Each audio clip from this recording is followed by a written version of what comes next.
We are live. We are live. Is it possible to expand it? No, because we have to see the chat and everything. I see. Hello, everybody. How Hello, are you guys everyone. today? Happy Saturday. Any comments? It's beautiful weather today here. Green. Everything is green. 아켄조 커마요. Yes. Okay. Well, we'll get started.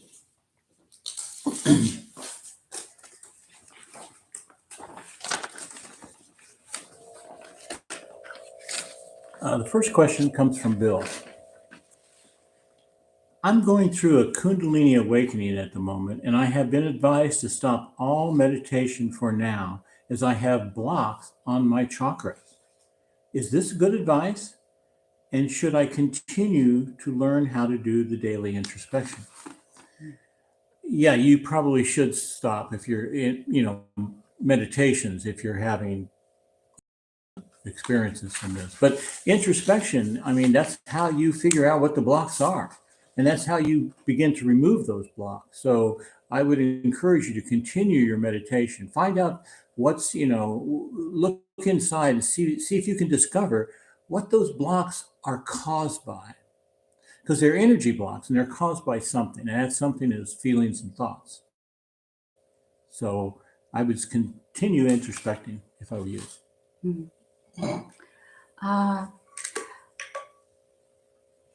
Kundalini means the creative ether in this teaching system. So teaching says again and again, practice kinetic, aesthetic, and imprinting ether first. Practice those three ether again and again. Then one day, creative ether naturally comes. So as it says in the teaching, we focus on master three functions of ether, which means we practice to master our three bodies. Then all energy in the creative ether will come at last. Like this way, Kundalini, when we focus on the Kundalini energy, creative ether first, it's going to be kind of, how can I say,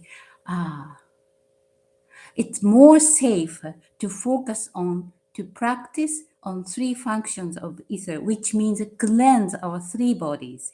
And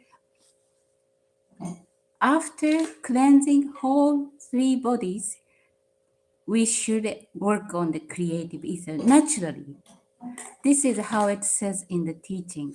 So in this sense, introspection exercise, just for cleansing or exactly cleansing our three bodies. So I recommend you to continue to practice introspection exercise and wait Kundalini naturally flows. Otherwise, it's going to be a little bit dangerous condition. Wayne is asking, at a recent webinar with Panayota on the symbol of life, she shared that Moses reincarnated as Pharaoh Akhenaten in Egypt, and also Moses used the tree of life for negative purposes. I understand that Akhenaten created a monotheistic religion in Egypt from where the Essenes grew, who adopted this revised symbol that Khorasan had created that can only be used for good. I'm trying to reconcile the life of Moses, where the tree of life was used negative as well as positive, with that of Akhenaten. Did Moses learn in his incarnation as Akhenaten, or is there another explanation? Yeah. He did use it for negative purposes. Dasklo said that he considered Moses the greatest black magician of them all. And that's because he used the powers he gained from his mastery of the symbol of life to create the plagues, to kill the Pharaoh's firstborn, to kill all the noblemen's firstborn, to kill all the common people's firstborn, to kill the slaves' firstborn, to kill everybody's firstborn animal. And that was the worst of the plagues. It swept through Egypt. Now, obviously, you can't use these powers for that kind of thing, or it's black magic. You're using it on the dark side of it. So Moses reincarnated as Akhenaten, and then they took out those things that Moses had put into the centers on the symbol of life, which you see behind me. And he took those things out. So he made a reparation. He corrected his work because he had put in the names of certain demons in this symbol on the tree of life. They're still in there. And they've used those demons. They were able to use demons for bad purposes. And I suppose you could say good purposes too, because you read in the Bible that Solomon, when he built the temple, he used the ring of Solomon, which is the center number 6 here on the symbol of life, the 6-pointed star. And he used that to control the demons, to lift those gigantic stones that built the temple of Jerusalem. Then he took those demons that he had enslaved this way and put them in, I think they were water jars, inside the temple and there. But when the Romans came, they destroyed all the temple, and they broke the jars, and the demons were released. And there was a tremendous bloodletting going on all through the Mediterranean area, wiping out the Jews and the Essenes, because the Romans didn't know the difference. So this is what he did wrong. But of course, as Akhenaten, he did something very positive with it. And we do stuff really positive with it, as you've known, that both Khorotan and Akhenaten took out these things that shouldn't be in the symbol of life and made it pure. So, yeah. So I'd say he did learn his lesson, I guess, in another way. So you say he learned the lesson and Akhenaten lifetime? No, That's I'm just his saying. Question. That's his question. Clearly, he realized that it was, learned this lesson, you could say, realized that it was not to be done that way. So he reincarnated as Akhenaten and took out the negative things he had done and put into the things. Okay. You want to come in? Okay.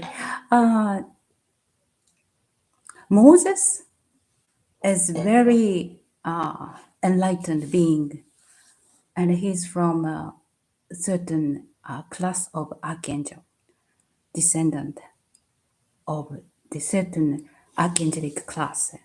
So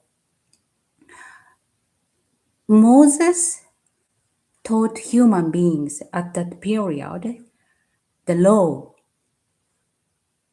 of the human beings. That's why he received the Ten Commandments. So it's a law because at that period, human beings developed that level, the consciousness of the human beings developed at that level. That's why Moses descended and taught human beings the law. And Christ came afterward. But as Christ said, he didn't come to break the law. He just came to add the light of love to human beings. Likewise, I understand high above, everything has done according to the perfect divine law. So back to this subject, Moses, as he said, Moses, to the tree of life, he put the evil things and he just made a symbol of life just for the good purpose during the period of Akhenaten. But I believe everything has done according to the perfect divine law.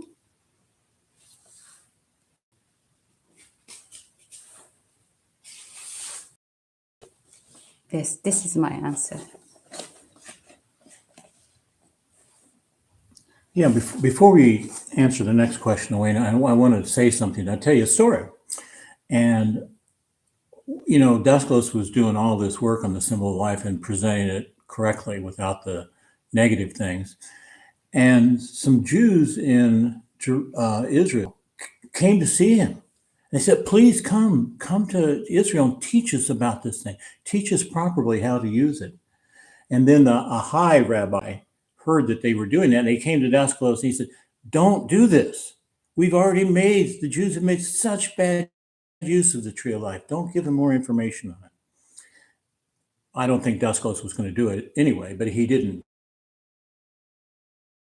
The whole point, it's everything. We're in the world used for positive and negative purposes. It's not the thing itself, to the person. A knife in a surgeon's hand with the intent to help heal, he will do good surgery. A knife in the criminal's hand, he will kill with the same thing, a knife. So it's really what the intent is.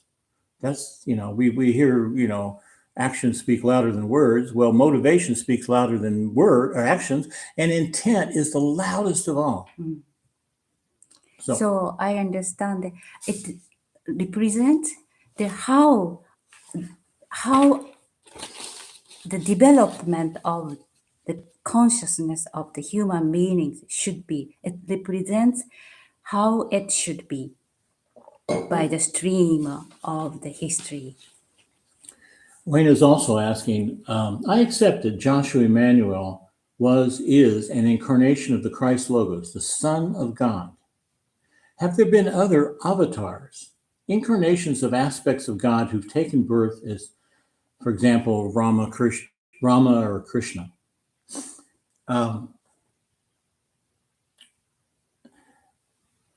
The word avatar comes from India. It means an incarnation of God, basically. And Daskalos is very clear on this point, as he was in the Council of Nicaea in 325 AD. Christ is a unique situation. It's a pure ray of God himself coming. He didn't work his way up to this state. He came fully perfect, okay? And he's the only one.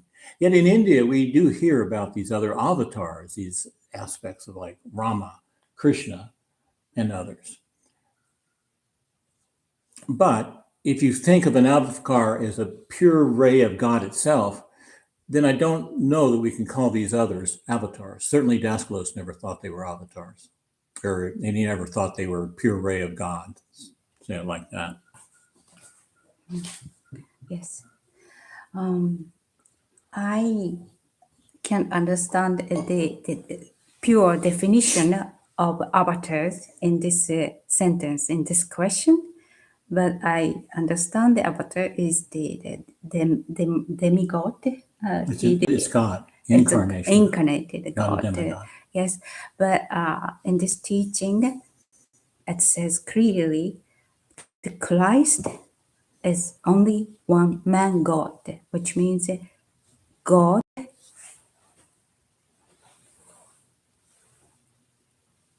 descend as a human being, 100% full expression of life, full expression of God as a human being.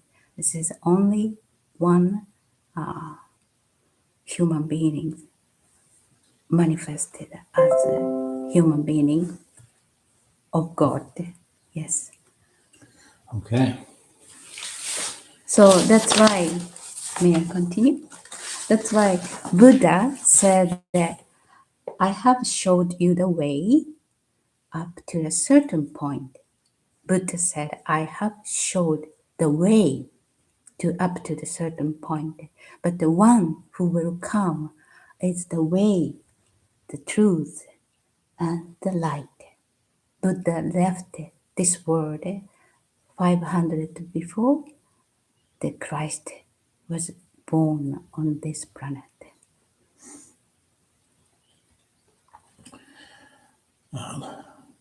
Dear Laura is asking a question about the three sons meditation. We're taught to see the three lights of the three centers as overlapping, yet keeping their own distinct colors because their vibrations are different. Can you speak more about the meaning of this difference and the place of their overlapping? I still find it hard not to see that place where they're intersecting as being muddied together or purple or orange. Do you have any suggestions how to perceive a finer truth of these vibrations? Yeah, what she's talking about is when we have these three sun meditation, we do the sphere of light, the golden one up here, and the rosy one here. There's an overlapping of them. Thing with the heart center, the rosy light of the heart center, and the blue sphere of the solar plexus. There's an overlapping.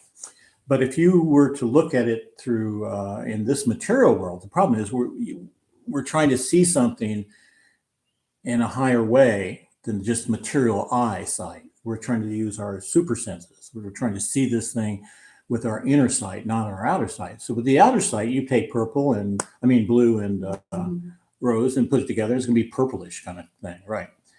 So what we have to understand is we're not on the material level when we're doing this exercise.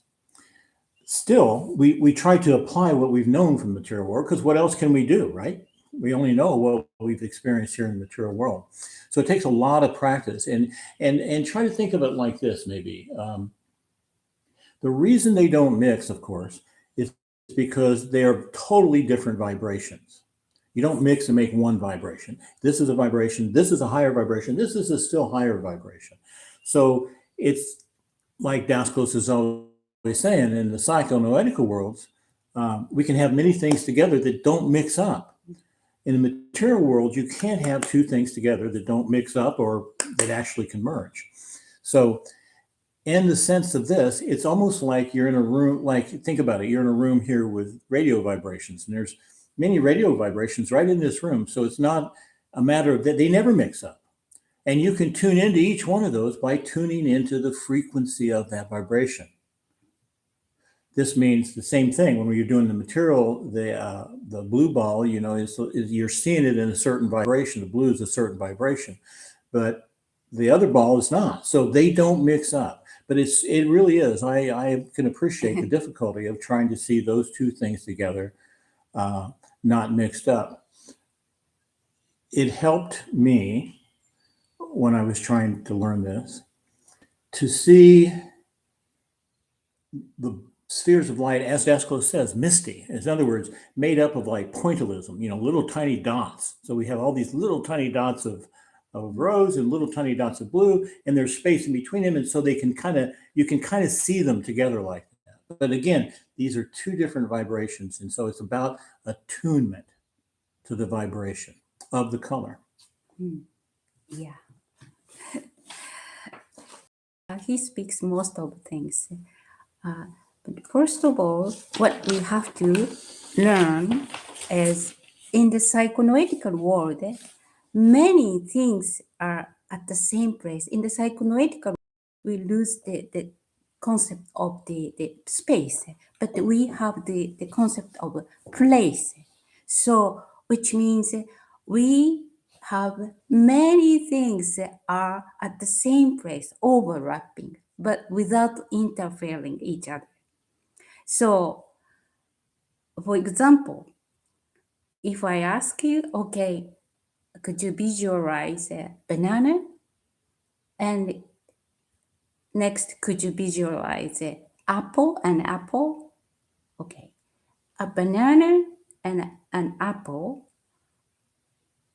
When we visualize two different things, which is vibrating differently in the same place, but we have to see both of them very clearly, individually. We have to train and practice ourselves to see different things at the same time, the same place, without mixing each other. So back to the sphere. If we are told sky blue sphere, we visualize it. And if we are told whitish pink sphere, we visualize it. Okay, please visualize both spheres at the same time, a little bit overlapping each other. Then we need to create a new visualization which both of spheres are overlapping, but without interfering each other. We should not focus on that part, the overlapping part. We should focus on each spheres individually, very clearly. And when we are told, okay, visualize both of them together at the same time, then we have to create this vision separately. And when we create a vision of the both images, both spheres image of the both sphere, and when we create these spheres, we can see individual sphere separately, clearly. So answering to your question, how we can practice to that is please practice to create one sphere one by one, very clearly, stably. And whatever we are told, visualize all together, each sphere, we should visualize each sphere very clearly. But some exercise, Lola, we are told that, okay, mix the light of the golden sphere and mix the light of the whitish pink sphere of the heart center and create orange light. So when we are told to mix the color, we just follow. So we have to be very obedient, flexibly, whatever we are told. And the way to practice for it is please practice one by one, steadily and strongly, and assemble them together. And based on the knowledge in the psychoanalytical world, everything can be in the same place without interfering each other. Based on that knowledge, please practice it. John's asking, would Daskalos do any special meditations for the full moon? Did he emphasize the importance of meditation on the day of the exact moment of the full moon? What about the Wesak full moon? Well, the Wesak festival is held at the full moon in Taurus, which is May, and it just happened in no, he wouldn't. He definitely wouldn't. And that's because it's not only positive influences, but there can be, especially during the full moon, negative influences that come to the planet. And simple proof of that is go to a hospital on a full moon night, go to a police station on a full moon night. They are much busier on the full moon nights because there's an influence. Now, the ancient Greeks called this something like what's the word? Or something like that. It means from the moon. So people that become mentally disturbed, the ancient Greeks said it's from the moon. It was lunatic. Luna is from the moon, right? So there's these influence from the moon coming to people during full moon times. But it's really not so much just the full moon. It's when the moon is the closest, which is usually, not always, but during full moon. So what the influence is that there are certain people like the Hitlers, the Pol Pots, the mass murderer and dictators kind of guys, these people that are psychotic people who just can't stop killing.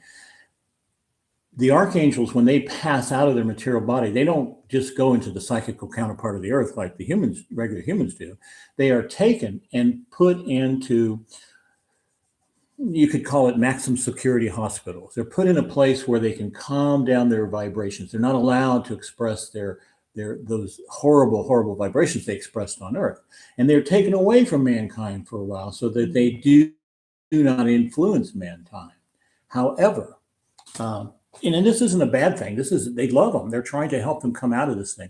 So, for example, if the killer would start on the moon, would start to imagine killing somebody and all the things he liked to do, the archangels would just take that down like a sandcastle when the tide comes in. They just take it down. He builds it up again. They take it down. After a while, he gets tired of it because nothing comes from it. He just keeps doing it, but nothing happens. So they calm down their vibrations to the point where they're ready to reintegrate incarnation on Earth and try again. But the problem is during full moon times, the etheric double of the psychical counterpart of the moon, listen to this, and the etheric double of the psychical counterpart of Earth touch for just a brief time. During that time, they can escape from their psychonoetical prison on the moon, if you will. And when they do, they look for people. And they have so much strong attachments to Earth and the vibrations of Earth. They want to feel that again. So they attach to somebody and live through that person or get the vibrations from that person. For example, a killer, a killer. I mean, a Earth killer might attract one of these imprisoned people who have killing elementals, who like killing. They would attract each other, and he could empower that physical person on Earth to do more. That's just one example. But you don't have to worry too much about this because they really can't affect a strong person. In other words, they can't affect somebody who's strongly balanced in all three centers. That's why we do the three meditation. So you don't have to worry about that. Just do your meditations and feel balanced. But when you meet people that are very weak, they have a weak connection between their psychonoetical bodies and their material bodies. Those are the ones that are easily affected. I think I better stop. I knew he was going to talk about information about this aspect of moon. So I would like to add a little bit more. Since this is the truth, so we have to know about the effect from the moon, especially the period of full moon. It's a truth. We have a kind of a hospital or jail, psychoanalytical jail to accommodate the personality who made it, who committed a big crime or harmful things to the human beings. And during the full moon period, that energy might influence certain people. But as he says, once we cleanse our subconsciousness, our personality, then there is no worry about it. And full moon meditation for the moon is very precious because Buddha, Shakyamuni, we call it Shaka in Japanese. The Buddha provided the moonlight meditation to respect and appreciate the reflection of sunlight fully through the moon, because the symbol of life says, center number 9, the moon means duality, low duality. So as long as we cleanse our three bodies, it's totally safe to meditate on the full moon. Even we are the reflection of the spirit soul. We are existing in here as the reflection of the spirit. It's good to appreciate this reflection, but we will see through the moonlight. We see and appreciate ultimately the sunlight. So this is what I believe the Buddha suggested us to meditate on the moon. So knowing this part, when you do moonlight meditation, please cleanse your body completely and fill yourself with happiness, appreciation, or positive energies, and focus on the light of the moon. Then that's gonna be safe and beautiful meditation. Even in Japan, we have the festival to meditate on the full moon, Kurama Temple in Kyoto. Well, think about it. I mean, what the Buddhists do with the Wesak full moon celebration, lots of people are getting together. They're lighting lights and candles and they're celebrating and doing chants. It's a very positive environment because they are creating all these positive elementals, which are so much stronger than this weak influence coming from the moon. But But still, we should know that. we in this teaching system, we are more like meditate on the sun rather than the moon. Mm. Not only the material sun, the higher level of the sun. Another question. The lectures on meditation and introspection are very full of treasures. Thank you so much for these. It occurred to me after working with these that if the true self, the I, is not our thoughts, our feelings, and our gestures, not even the highest one of these, then also our lowest thoughts, feelings, and deeds are not necessarily our egoism either. No, that's not it. Egotism has two poles. Our highest positive thoughts are from the positive pole of egoism, which keeps connection with the real I. So the positive thoughts are coming from that. I mean, when I say positive, I mean the really noble thoughts.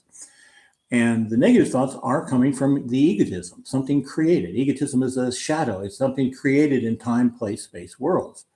It's not ultimately real. And let me finish reading the rest of it.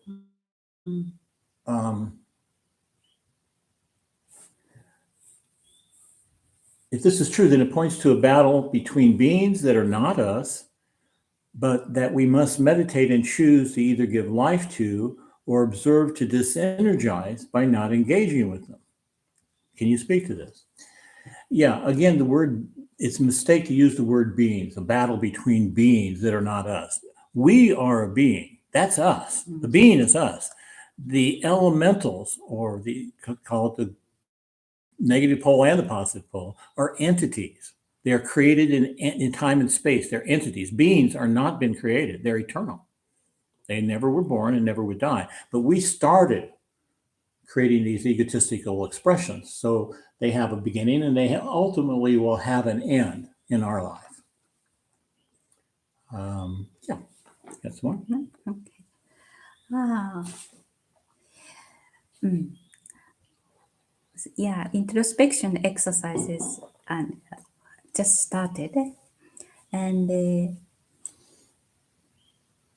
whatever elemental we create, positive or negative, high or low, noble or whatever, whatever elemental we create, it's a creation of us. It's not I. It's not the us as self. So what we need to practice at the beginning is to have the viewpoint as I-ness, which is calm and quiet, without being influenced by any elementals, any thoughts, and any emotion. We should not identify ourselves with which we create. I mean, emotion and thought, which is elementals. So it doesn't matter. Noble, of course, noble and positive elemental is better than the lower elementals, but we should always be aware. We are creating those elementals, and to have the peaceful, quiet, central point, neutral point. It's just like a sphere, you know. Imagine the sphere with the central point. We are, ourself is in the central point, which is manifested in as the point from the unmanifested state. We manifested as the central point, as I-ness. And we create so many elementals ceaseless, 24 hours, good or bad. But once we notice or acknowledge, realize we are this central point at the beginning, originally, then we can observe whatever we create or creation in very peaceful way. Then you said we must meditate and choose either give life or to observe, to disenergize by not energizing. Yes, but before that, we have to establish this viewpoint very strongly. Then we can see, observe, oh, what to do for this element, what to do for this one, that one. This is what we are practicing right now in the exercise in Patreon. So we never fight. The teaching says the personality is so strong and uh, so tough. We can't fight. If we fight, we will lose. So we never fight with our egotism. We just keep the strong standing point as I-ness, as our inner self, and slowly, slowly educate our process, just like a kindness, express more and more nature of life. This is the way of the introspection. So we never fight. Keith is saying, hello, much love from Washington. Hear about the desire thought elements and their fulfillment. In learning that desires are fulfilled at some point or another, whether in this life or next. For example, desires of things that are harmful to oneself or others, that one repents of later and does not want anymore. How can a person avoid bringing this elemental to fruition?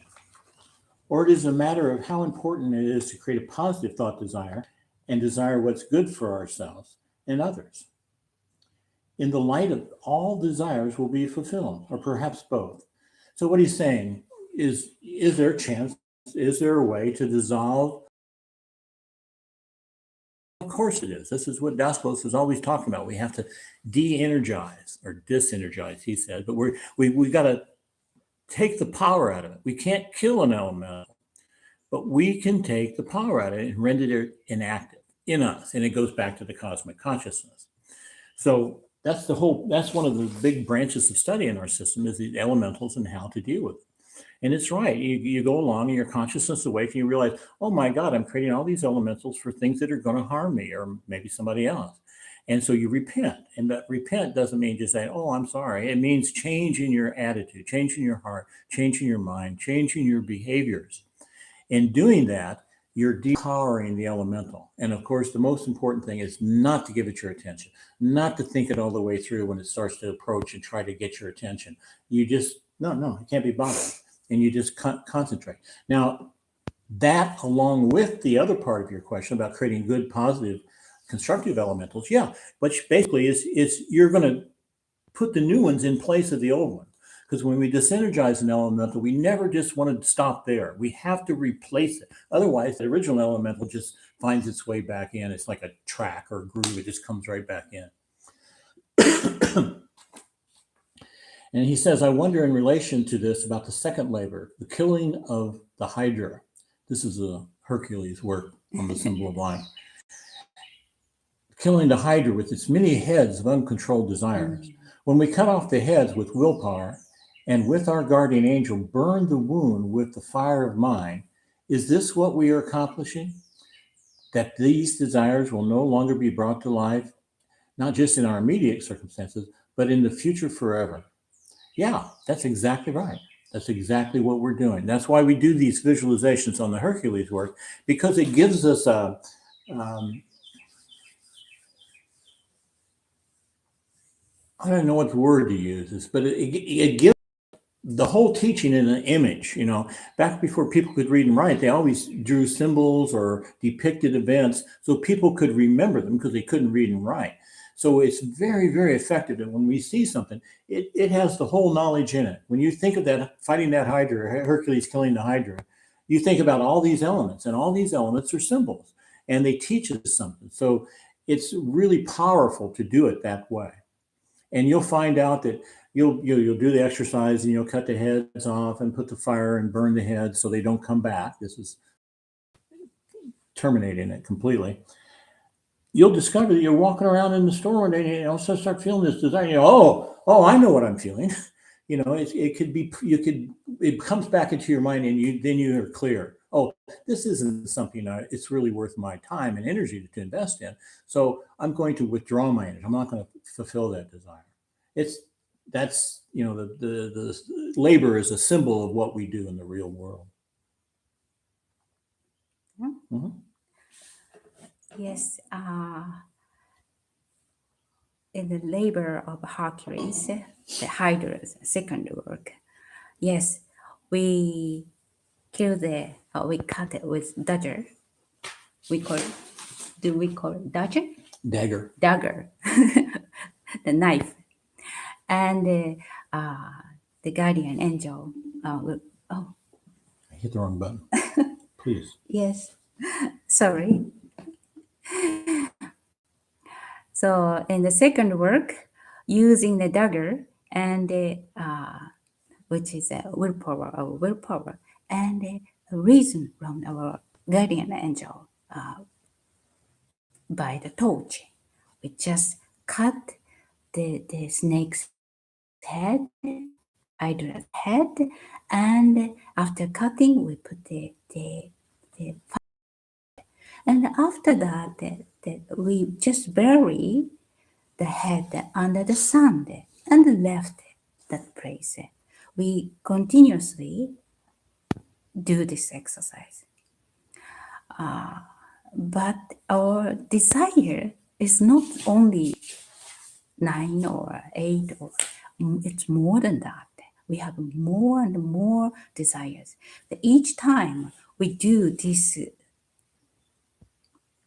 process and we imprint it in our subconsciousness, we give the affirmation to our subconsciousness. Once the condition comes up, then we just understand, as he says, as the experience which we have done in the psychoanalytical world, not to come up again. But the head, the elemental desire, thought form elemental, where it's gone, it's still in our subconsciousness.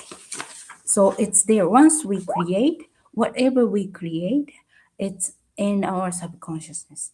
But we have the way not to energize. We should de-energize what we create, which is not favorable, which is unfavorable one. We can de-energize. So we can neglect it. After doing this exercise, Hydra's work, bury in the sand, forget about it, and create new, good, thought, desire type of elementals more and more, neglecting. That's there. The old unfavorable ones, whatever we create, it's there in our subconsciousness. We can't kill completely.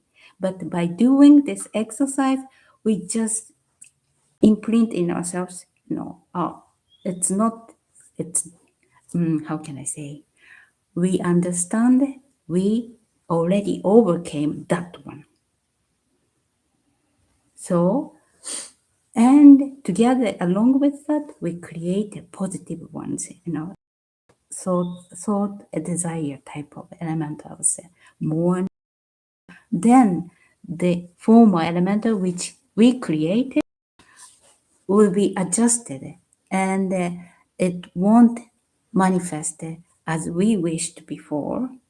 So we can change the destiny or the former elemental by the way of creating new, better ones, better elementals.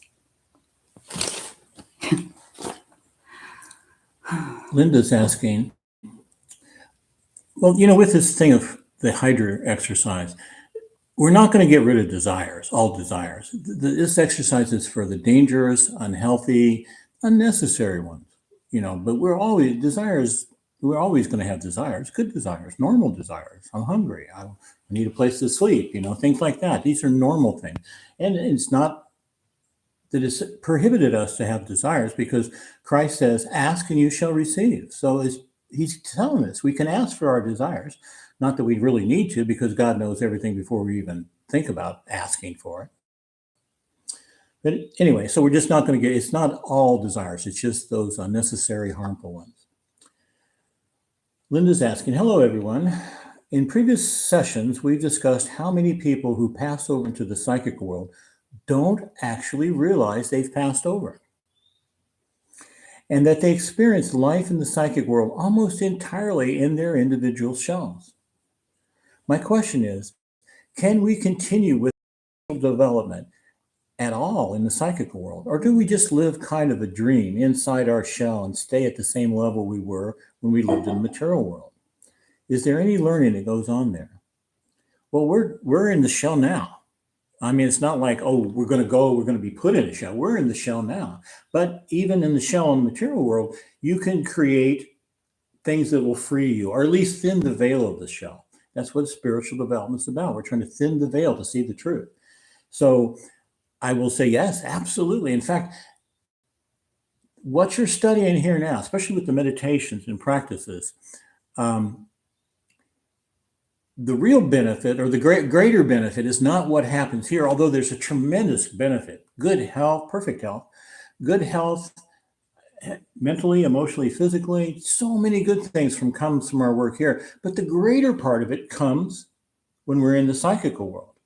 Why? Well, in this world, we are under a lot of limitation. The brain dulls our senses. We say, okay, visualize this and this, but do you visualize it? Or, how steady it is? It's not very good. But when we're freed from the material brain and the limitations of the material body, we experience that much more profound. So when we say, create an elemental of yourself and put your I-ness in it, you will be able to do it a lot easier there than you can here. So this is like like a batter who practices with a heavy bat before he goes out in the field. Once we get out there and once we cross over, it's going to be a lot easier. But still, the even greater benefit comes in the next lifetime. So it's this thing is so big, I can't tell you how much benefit and how long it will benefit you, as long as you engage with it. So the point is, if you're interested in these things here and advancing and developing spiritually and all that, you'll take that interest with you, and you can get help there. In fact, there's lots more help there than there is here. You can take it there, but you're also going to take your other interests. And on earth, we have these interests. Oh, I want to do good, but really, I want to do this other thing too that's against what I say I want to do good. So we're going to take all our interests there with us, and they can conflict and cause us to slow our progress down. Let's say it like that. Yeah. And so, but in the next incarnation, all this stuff, we're talking all this stuff, and how much of it do you really retain? 5%, 2%? It doesn't matter, because it's going into your subconsciousness. And when you reincarnate, it will be there, and you'll find how do I know that? It just will come to you. So it's already in you anyway, but this process is us awakening to it. And that benefit goes on and on and on. Now, if you stop and you decide you want to go be a movie star or something, and you're not going to meditate, then you're going to go that direction. But if you stay on this path, on your path to try to find yourself, try to uplift your awareness, raise your consciousness, definitely you're going to progress on the other side. You'll be doing the same. Yes. As he said, as long as we wish and practice to develop ourselves in this dimension, even if we pass on, it's going to be more like accelerated, and we will develop more and more in a much finer, lightful condition. But even if in this dimension, we are not so much try to develop our self-awareness or self-consciousness, even if it's so, when we pass on, they will be guided and slowly develop their self-awareness and consciousness. Slowly. Some people don't listen by the approach, or follow the approach by the invisible helpers or angels, but the most of people personality slowly develop. So our development will continue and last. Thomas is asking a very good question. Are elementals aware of themselves? I've heard you mention that they can be very clever. Do they know what they are? Do they deserve our compassion? Will they be redeemed? An elemental has of the person who created it. No more, no less. There is a certain degree, I would call it conscious. They're conscious of their existence. They're conscious of their purpose because we create elementals for a purpose, right? Oh, I want a car. So you've created an elemental that its whole purpose is to try to bring you that car. And you probably have noticed this. When you start thinking about a new car, you drive down the street, you start seeing that car everywhere. That's the elemental you've created attracting your attention to the car because it's trying to give you what you asked for. And this is true of evil elementals too. Well, I'm just doing what you want me to, what you created me to do. So they don't have they're not a self, so there can be no self-awareness. But there's a consciousness. The consciousness of the human being who created them is in them to some degree. And they will fight to try to preserve their life. In fact, they're listening to you think. So if you have a negative elemental that just, let's say it's real lazy, it doesn't want to work, it doesn't want to meditate or something, it just can't, it's just too lazy to meditate. And so you decide to meditate. Okay, I'm going to meditate. Well, that elemental knows. Let's say the elemental doesn't want you to meditate, doesn't want you to wake up. Okay, it wants to live in you. It wants to live through you and on you. So it doesn't want you to wake up to the fact that maybe it's not healthy for you. So it will do everything it can based on what you're thinking to try to block you, to try to divert you, to try to distract you.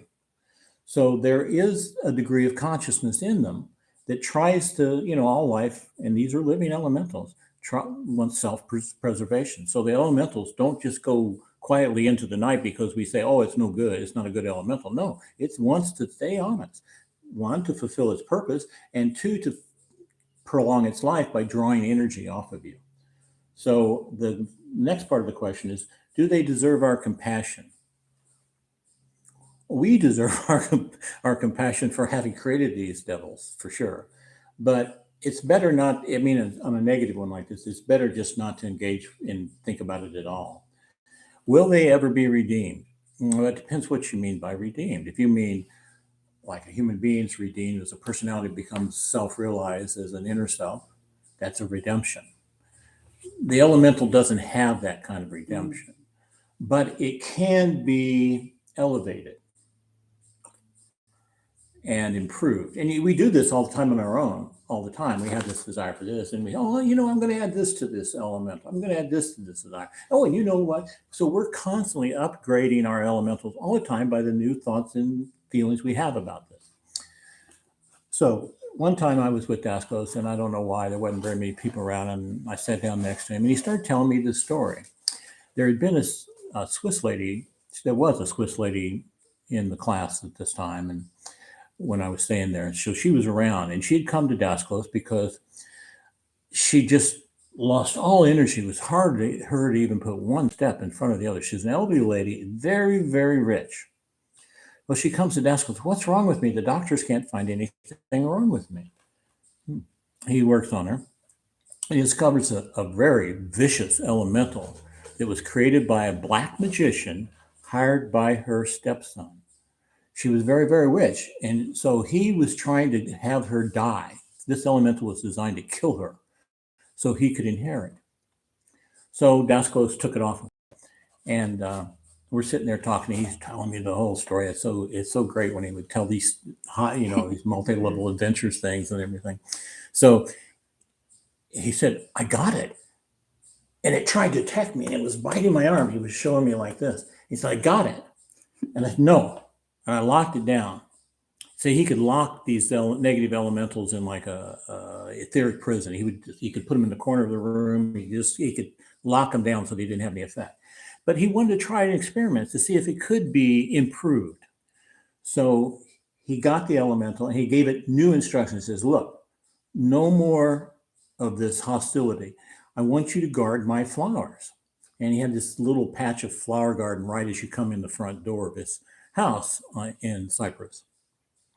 And so he did, but then he said he discovered that the elemental took that role of responsibility very seriously. So he was gardening flowers. So anytime some of the students got too close, he would attack the students for getting too close and maybe damaging the flowers. So Desco said, I just had to dissolve it. It just didn't work. So they can't be redeemed, but they can be improved, but better just to disenergize them. But he was like a master, experimenter. So he was trying all kinds of new things. That's Okay. good. So first of all, we have to understand we are the beings, human beings, the elementals are entities, so which doesn't have a self in it.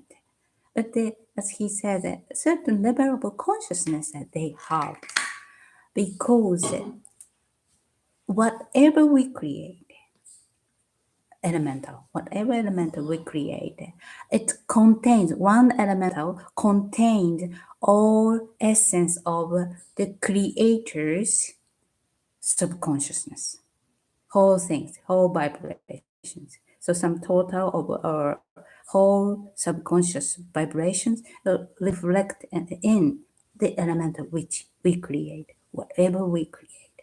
But please remember, so they have certain consciousness. So for example, Daniel, if Daniel created the banana, I create a banana, those are two bananas, but the quality and essence and the vibration of bananas are completely different. So in this sense, it has a certain level of consciousness, but not, as you say, awareness. If it means that self-awareness, it doesn't have self-awareness, but consciousness. But perception, once we self-realized, once self-realized being create some elemental, for example, their own elementaries, their own image elemental, then they can put they can put life in it. So it's exactly the same, like a copy of that person. But we have to be self-realized, like Daskalos. No, have to be the master level. Then it's possible. But usually, it has certain consciousness, not the self.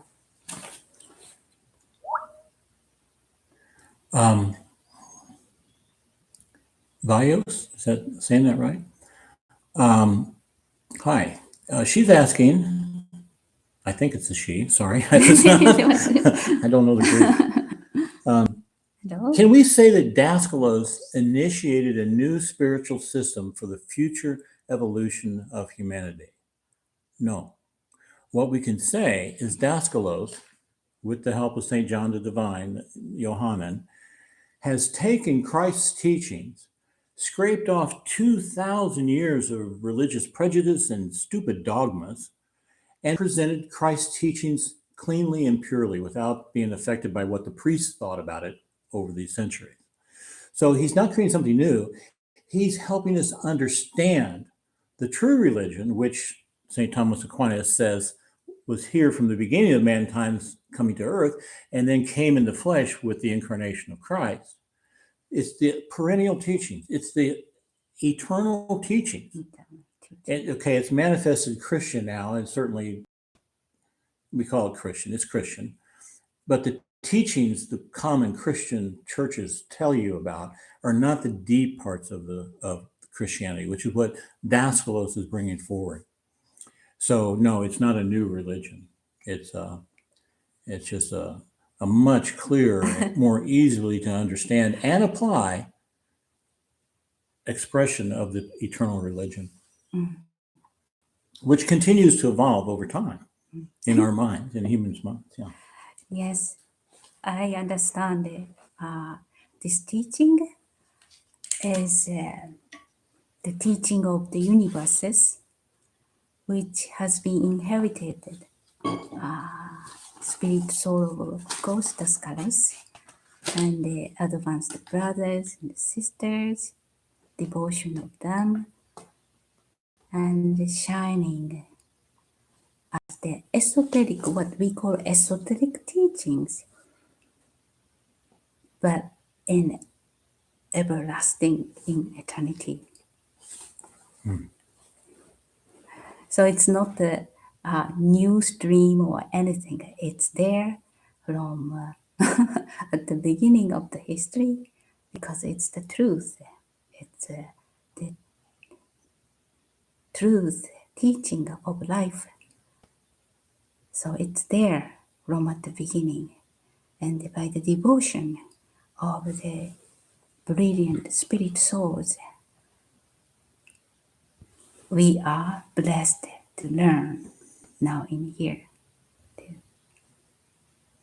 See, the teachings, these eternal teachings, are a clear reflection of both the nature of reality and of the soul itself. So the teachings are just the truth. And how high you can reach into them, that's up to you. But these teachings have the full truth in them. Now, of course, no one knows the absolute truth. Become one with God, of course. But we climb this ladder of relative truth, and the teaching toward the absolute truth. Brian is asking about the 5 golden keys. He says, I feel like I understand them well, but could you please explain them thoroughly? Could you please explain thoroughly on the key of meditation? That word means different things to different people. What was Daskalo's definition of it? Also, if we strengthen our meditation golden key, what does that look like? Our body is able to relax quicker and enter in deeper levels of the theta state. Theta is just a brainwave state, a deep meditative state.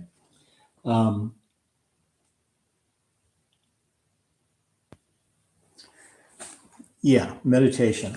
Well,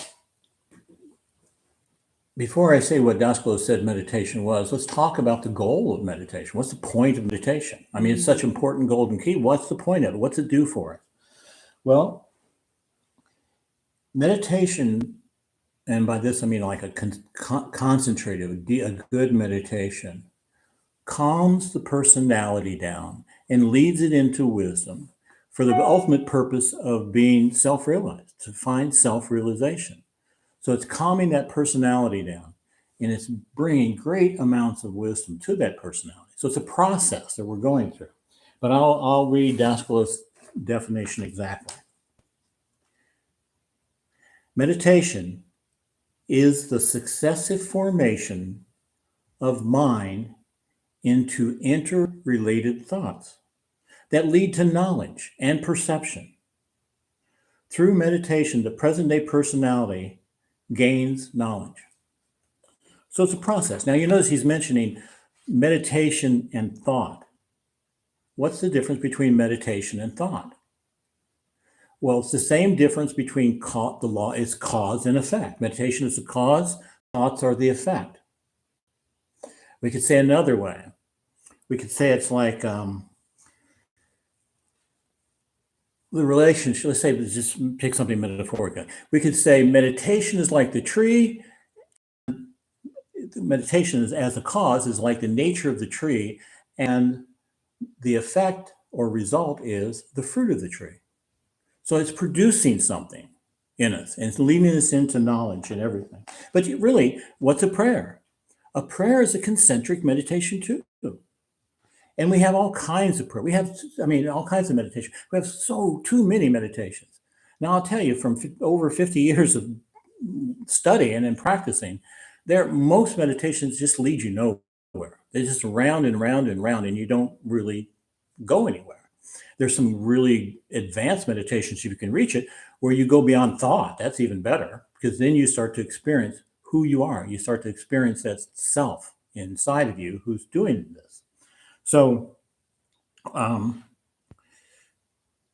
real point of it is meditation is not like just saying, okay, I'm going to sit down and meditate. There should be an aim to it.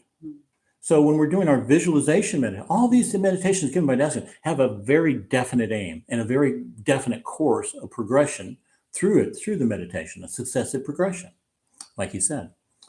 So we don't just want to just sit down and just start meditating without any aim in mind. We want, well, what do you want? I want to calm down. I want to feel my inner self. You should set some good, noble intention when you start your meditation. I mean, what was the last part of his question? Yeah. If we strengthen our meditation of the golden key, what does that look like? Well, I just told you. It looks like someone who their personality is calmer. They don't react as much. They start to see into things deeper. It's just so many things, so many benefits of meditation. There's lots of benefits of meditation. But one of the things that's kind of that I find really interesting about it is you can just be going someplace, something comes up, you can just stop for like 1 minute in your car and meditate on what's going on. And you can receive a lot of knowledge, a lot of insight, a lot of guidance. So, yeah, I think that's enough. Okay, I'll take over. What? Sorry, sorry, choked.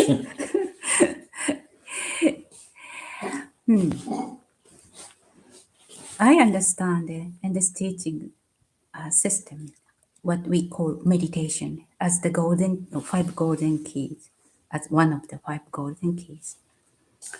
In this dimension, when we want to know something, for example, okay, he's watching his cellular phone right now. Okay, once I would like to know his cellular phone, I just focus on that and sending my concentration, the mind, and through the reflection of the light about that the cellular phone, I receive certain information, or I look up the dictionary or search or Google, search in the book or the Google about the cellular phone, and then I gain the knowledge of it. But the meditation is like when we use mind in the other level of light, and we close our eyes and we visualize using the functions of ethers, we create and by visualizing something and using the another level, higher level of mind light, we try to understand something which we would like to know. That's why we create the four-sided pyramid, three-sided. We would like to understand the meaning of it by visualizing, creating the motion using the functions of ether. This is what we call images as the visualization. And we understand what it means. So this is the next level of understanding, perceiving something, rather than looking for the dictionary or book and gaining the informations. The next level is meditation by doing so. And the more and more we practice this process, which we call meditation, visualization, then, I'm sorry, then eventually we will realize who am I? What am I? Who am I doing this kind of process? Then the more we exercise on the the more we do the visualization exercise, what we call meditation, we will know who we are and what we are. The more and more self-awareness will be developed. Then, ultimately, we will be self-realized. Then, once we reach that state, we will we don't research or we don't meditate anymore. We will attune with something and know the knowledge of it. And furthermore, we will at one moment and be one with it. It's very high. But first, we will know everything by attuning something. This is the power of our soul. So once we reach that level, it won't be called meditation anymore. It will be contemplation, divine contemplation. So whatever we create or think, contemplate something as that level, then we can put the life in it. So step by step, we develop, understand something by meditating in many levels, and at the end, the, reach the self-realization, knowing who are meditating. And we start to attune with something, to understand something, and create something, putting life in it as a divine contemplation. This is how I understand about one of the golden key meditation. I told you what Daskala's description of meditation was, but I tell you what he thinks about it now. He says it's too low. It's very low. What's it mean? It's very low. Meditation, I thought that's the end all great thing. No, it's not. It's like she's saying, there's stuff beyond the level of meditation. So the reason he says it's too low is because, like he said, it's a succession of interrelated thoughts, right? Well, if we're doing thought, if we're having thoughts, we're in the world of duality. There's definitely thoughts, this, that, this thought versus that thought. So we're in the world of duality, but what we're trying to reach is the world of oneness. And to do that, you have to go beyond your thinking. And when you go beyond your thinking, if you can stop your thinking, then you can start the attunement, which later will lead to the at-one-ment. But here's a practice. I'm doing it. Daskalos has recommended it. Just sit quietly and don't think. Try it. Sure. We're doing this exercise right now in Patreon. Yes, we are. For 5 minutes. So just try not thinking. Well, maybe, and you should set a definite time for this. Like don't set 5 minutes. You'll never do that. Set 1 minute and see if you can go. Just try it every day and see how long it takes you to go with 1 minute without having any thoughts. I'm telling you, it's extremely hard. But when you do, you go into this other thing. And when the thoughts stop, wow, there's a whole lot of stuff going on. This is basically separating your consciousness from your self-awareness. But we'll talk about that later. I want to add one thing. At the beginning of the exercise, just relax. We say relax, complete, release all emotion and all thought. This is what we mean at that point, at that place, is release all daily miscellaneous kind of thought and emotions. This is what we mean. But in the meditation, in the exercise, we definitely have to use certain thought and certain feeling. That's why we say feel, or we have to use thought and feeling. So in this sense, meditation is still kind of in the world of duality, because we use thought. Even though creative thought, we use thought and follow the guidances to create a vision. Good. Let's go next. Bruce is asking, I would like to ask about the parable of the talents, in particular, the last servant who is rebuked by the master and his fate. I have some idea what it could mean, but I would appreciate clarity on this. I recently finished reading the Quran. Well, let me just answer that part first. This is the parable of the talents is where the master goes away and he gives one servant 1 dinar and another servant 2 dinars. Goes away, comes back, and the one servant that had 2 dinars made it into 4. He says, "Blessed are you, you did well." Then he goes to the guy he gave 1 talent or 1 dinar to, and he says, "What have you done with it?" He said, "Well, I knew you were clever, so I didn't risk it. I just buried it in the ground. Here, have it back." and he calls him a wicked servant, and he sends him back out into the fields to work. Well, the represents the one with two dinars or talents turned him into four. And so Dasclos says this is the your material body, your emotions, and you work and you try to purify it. You turn them into four, meaning the noetic goal and the noetic. And then he's well done. Now you're the master of cities, four cities, right? Which again is another symbol, but we won't get into that. So yeah, what he's saying was that one who buries it in the ground is just like a human being who comes to earth. He's been given this great gift and he does nothing except go through life and doesn't ever develop it in anything more than he had when he began with. That's the guy with the one dinar. And that's why he's saying, you foolish servant, you wasted it.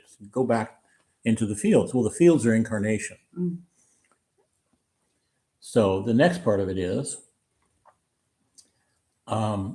he finished reading the Quran, Bruce is saying. I heard that Dasclos had used reference text for it when teaching our Islamic brothers and sisters. I found reference to mankind having a particular composition, including a clinging form. Is it possible to translate these various conditions, bodies in the Quranic model of human forms into the researchers of truth terminology for the sake of clarity? Well, I'm not a master scholar of the Quran, but the clinging form is, in their definition, is a blood clot, or it really means the embryo in the fetus, in the womb, that starts as this clot, basically, it's a clot of cells. So that's what they're talking about. We say the same thing. It's part of the clinging form. We would say as part of the circles of possibilities for a human being, because the first part of that circle is embryo in a womb. So whether you call it a clinging form or womb or whatever, we start at this point like that.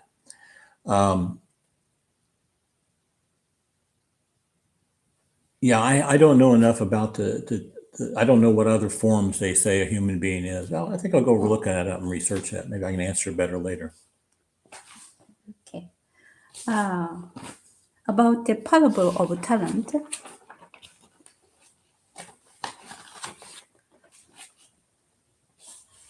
Each talent, the bag of gold, represents our bodies. So one person are given 5 talent, 5 bags of gold. And one person was given 2 bags of gold. One person was given 1 bag of gold, which represents all our bodies. 5 means the 3 bodies, and the 2 bodies means material body and psychical body, as he explained already. And one body, one bag, the person who was given 1 bag was material body. So all bags represent our bodies. And the first 2 people developed their body. After receiving these bodies, they just did effort and developed their bodies. That's why they were given the joy of the master. But the last one was given only 1 bag, but he buried it under the ground, which means ground means earth elemental. So he just didn't do anything, no effort, and just returned back to under the ground at the end, which symbolizes just no effort, just died material body, go back to earth. Yes, that's right. So which means he didn't do any effort. That's why the god, the master, put him the circle of incarnations, which means casted in the darkness, what it says in the parable. So the point here, how I understand here, is ultimate aim of the self-realization of us as a human being is to become the co-creator of God, which means that they be a part of the creation of divine contemplation, divine creation. For that purpose, we are aiming to be self realized. So, this parable shows that no, the first two are trying to do their best to be the part of the divine creation. That's why God pleased. But the last one didn't do much effort to be the part of the divine creation. This is the parable of this kind of warning how to use our time existing during existing in here, how to use our bodies. This is how I understand it. And about the column, he explained about the circle of possibilities, but I also don't get the meaning of clinging form things. But what I know and what I heard before about the column and Muhammad. Yeah. We call him Mahomet in Japanese. Okay. In English, Muhammad. I heard Muhammad was born in a Christian family and he was educated in Christianism and he tried to give the teaching easier way of the Christianism. But afterward, like what it happened in Christianism, the people, the followers, in the history twisted and changed the meaning of it.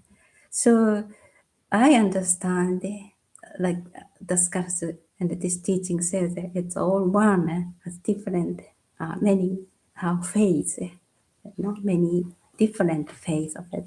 But the truth of the teaching is one.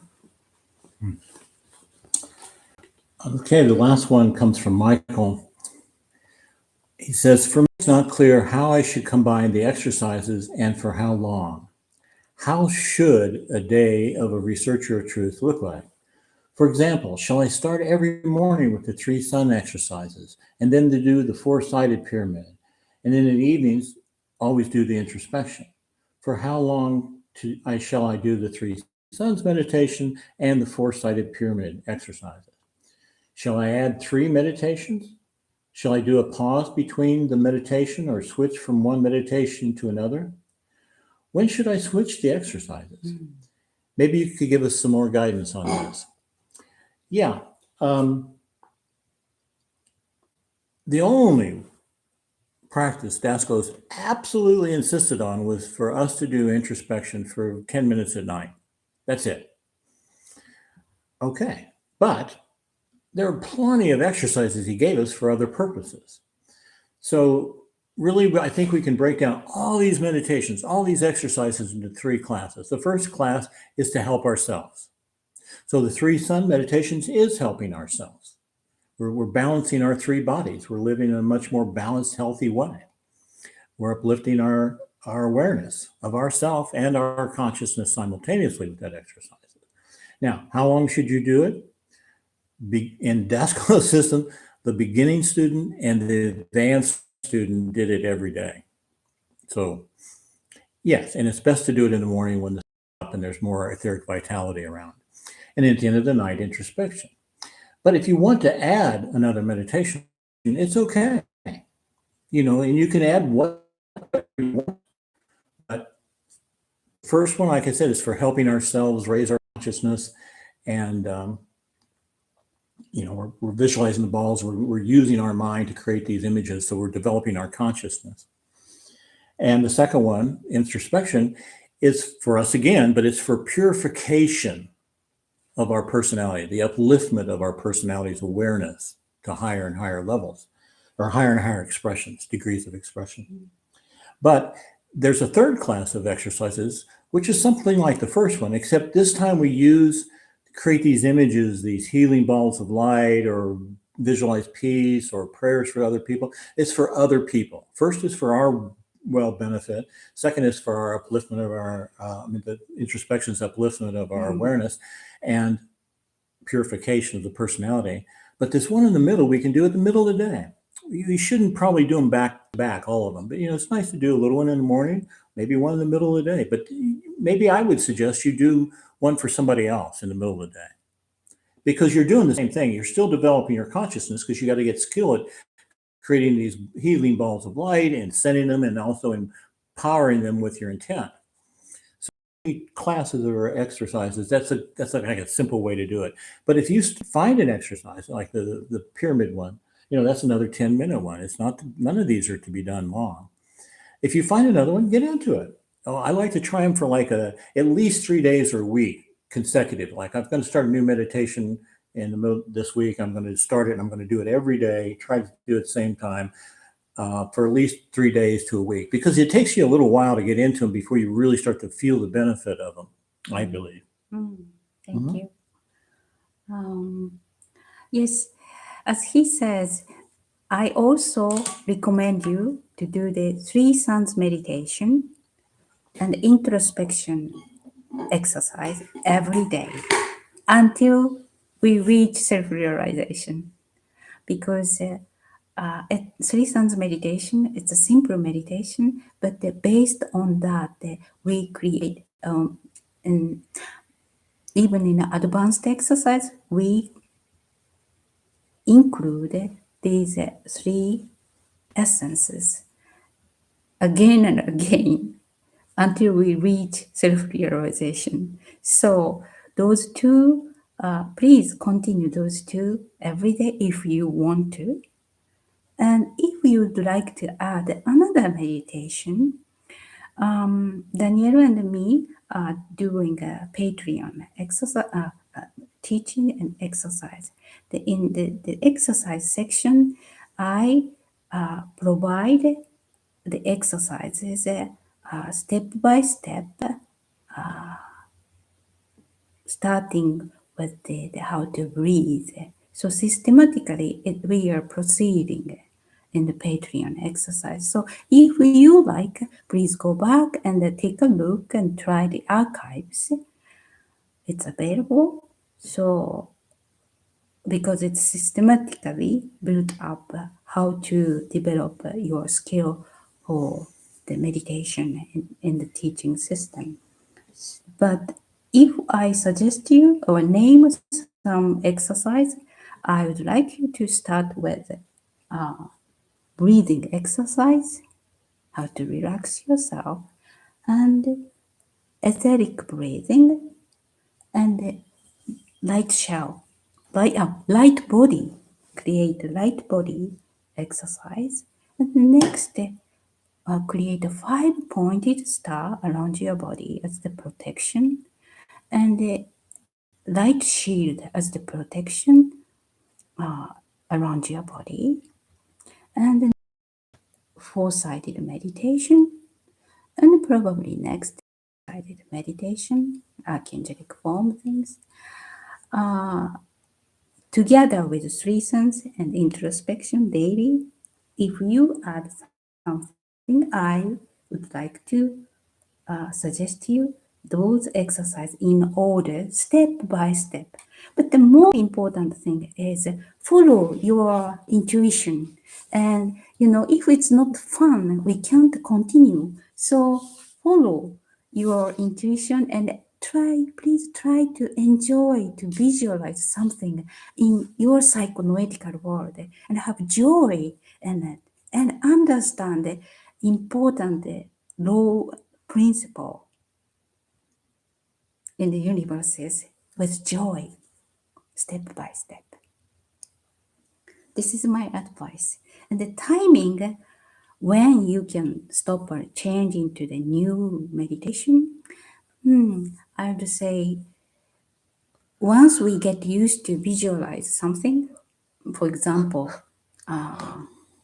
even a simple image, then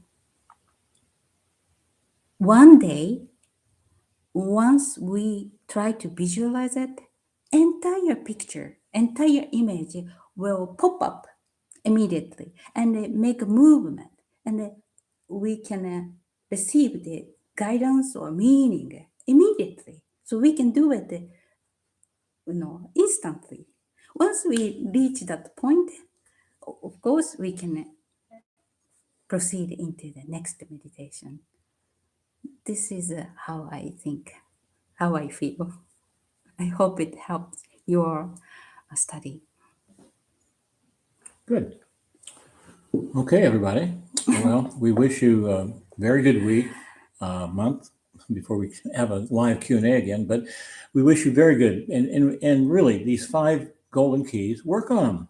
You know, we wish you great luck with your meditation. But don't forget, observation is another key. And you do that as you're driving in the car, as you're talking to people, as you're doing everything. All these can be done. All these should be done together. So Life is observation.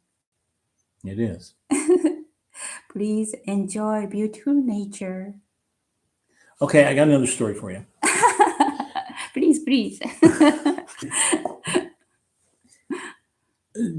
There's a lot of stories about hypnotism. Dascos didn't use hypnotism, but Dascos comment on it or something. I've told you the story of the blonde magus, the magician, and who hypnotized people. And there's this great story from Dascos when he was a boy.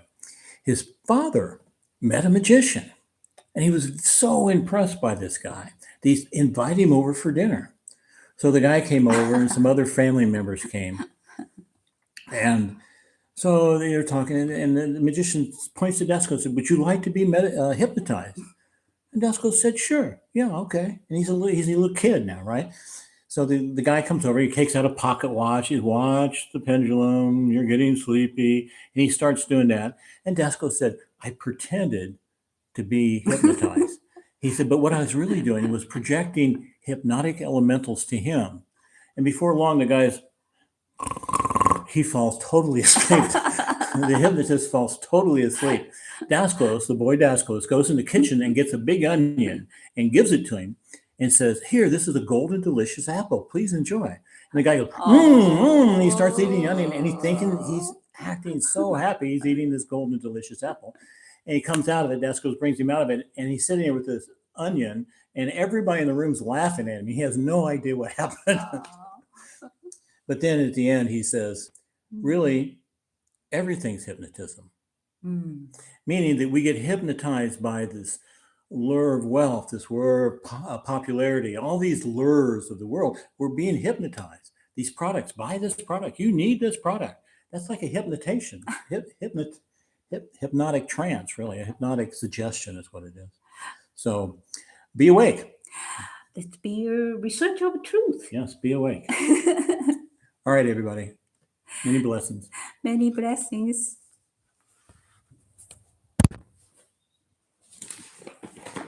Good.